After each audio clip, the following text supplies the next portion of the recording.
कपड़े धोने वाली बहू। शादी के पहले से ही विभा को कपड़े धोने का बड़ा शौक था।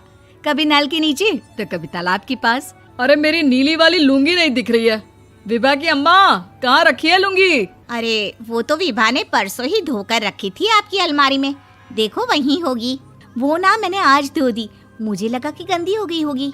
अरे कैसे गंदी हो गई थी? उसे तो मैंने पहना भी नहीं। हे भगवान, इस लड़की के कपड़े धोने की आदत से परेशान हो गया हूँ मैं।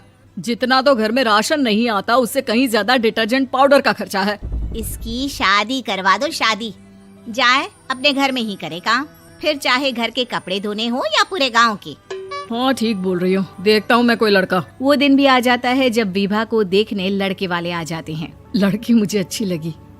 होने वाली सास कहती है, बेटी अगर कुछ पूछना है तो पूछ लो।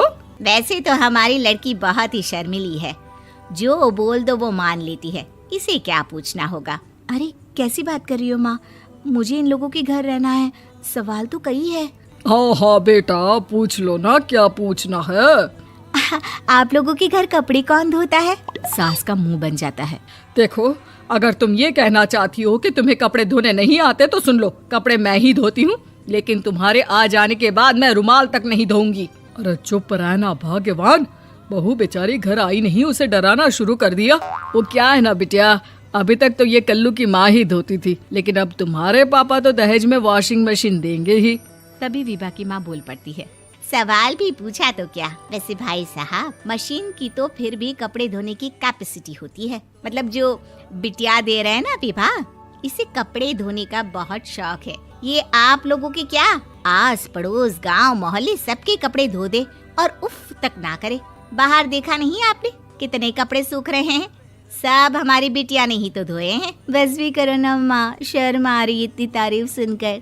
और तो और एक दाग निकाल कर दिखाओ तो मान जाऊं। हाँ अच्छा, माफ करना बेटा, मैंने गलत समझा। हमें तो रिश्ता बहुत पसंद है। और ऐसे जुड़ जाता है रिश्ता कपड़े धोने का शौक रखने वाली विभा का। उसकी शादी हो जाती है कोयला फैक्ट्री में काम करने वाले कल्लू के साथ। शादी के बाद अचानक विभा चिल्लाती हुई सास के पास आती है। सासू माँ, अरे सासू माँ कहाँ है आप? ये तो धोखा है, धोखा दिया आप लोगों ने मुझे।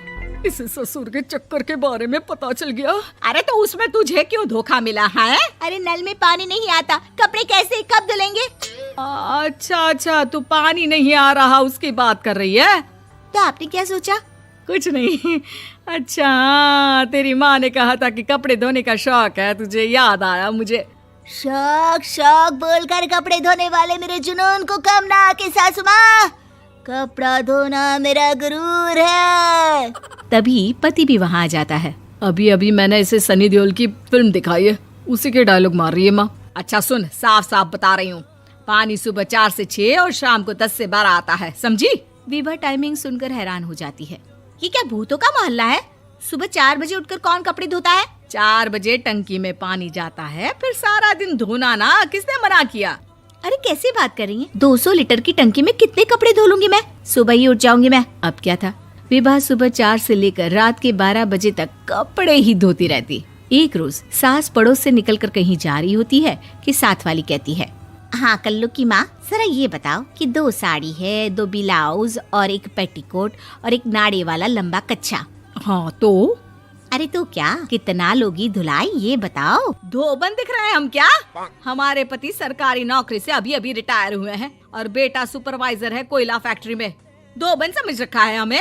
हाय रे कल्लू की अम्मा, माफ कर दो, वो तो मोहल्ले में यही सब बता रहे थे कि तुमने बहू को कपड़ा धुलवाने के काम में लगा दिया है। सास को पड़ोसन की बात सुनकर गुस्सा आ जाता है। वो घर पहुंचती है जहां घर के बाहर ही इतने सारे कपड़े सूख रहे होते हैं जितने कि किसी धोबन के घर पर। अरे ओ कल्लू की दुल्हन, बाहर निकल। माँ जी यहीं आ जाओ, बाथरूम में चादर धो रहे हैं हम। अरे अभी हम धोते हैं, तुमको बाहर निकलो। ये आस पड़ोस वाले बोल रहे हैं कि हम बहू से कपड़े धुलवा कर उसे कपड़ा धोने वाली बना दिए हैं। अरे छोड़ो ना माँ जी, किन लोगों की बातों में आती हो? आस पास के लोगों का तो काम ही होता है कि वो किसी तरह सास बहू को लड़ा दे। बहू सारे घर के कपड़े धोती है, ये क्या कम है? बोलिए। सास को भी लग जाता है कि वो बहू का ये सनकीपन नहीं छुड़वा सकती, इससे अच्छा है कि खुद ही चुप हो जाए। एक रोज सास और बहू मंदिर जाते हैं, जहाँ सास की साड़ी वहाँ खड़ी भीख मांगने वाली से मिलती है। माँ जी क्या बात है, आपकी साड़ी उस भिखारन से कितनी मिल रही है ना? हाँ हाँ देखो तो, दोनों की साड़ी मिल रही है। क्या बात है कल्लू की अम्मा, तुम खुद को तो अफसर की बीवी बताती हो और ऐसी सिंपल सी प्लेन साड़ी पहनकर घूमती हो। सिंपल और प्लेन नहीं है ये साड़ी। तो क्या सोने के धागे से फूल बने हैं? कुछ भी सासू माँ, कुछ भी। हाँ बने थे इस साड़ी में सोने के धागे से फूल। मेरे पति लेकर आए थे मद्रास से स्पेशली मेरे लिए 10,000 की। ताहे भाई साहब इस भिखारन के लिए भी सेम टू सेम साड़ी लेकर आए होंगे 10,000 की। सास उस वक्त कुछ नहीं कहती, लेकिन बहू के साथ घर आती है और अलमारी से एल्बम निकाल कर लाती है। ये साड़ी देख रही है, ये वही साड़ी है जिसे मैंने अभी पहना था। इस साड़ी में ये जो चमकदार फूल दिख रहे हैं ना, ये सोने के धागों से काढ़े गए हैं। लेकिन तू लोकल वॉशिंग मशीन ब्रश से घिस घिस कर सारे फूलों को निकाल कर साड़ी प्लेन कर दी। मुझे माफ कर दीजिए सासू माँ। और तो और, जब मैंने तुझे तेरी गलती के लिए कुछ नहीं कहा, लेकिन तूने तो सबके सामने मेरा मजाक ही बना दिया। क्यों? बहू को समझ में आ जाता है कि अब से उसका कपड़े धोना बंद।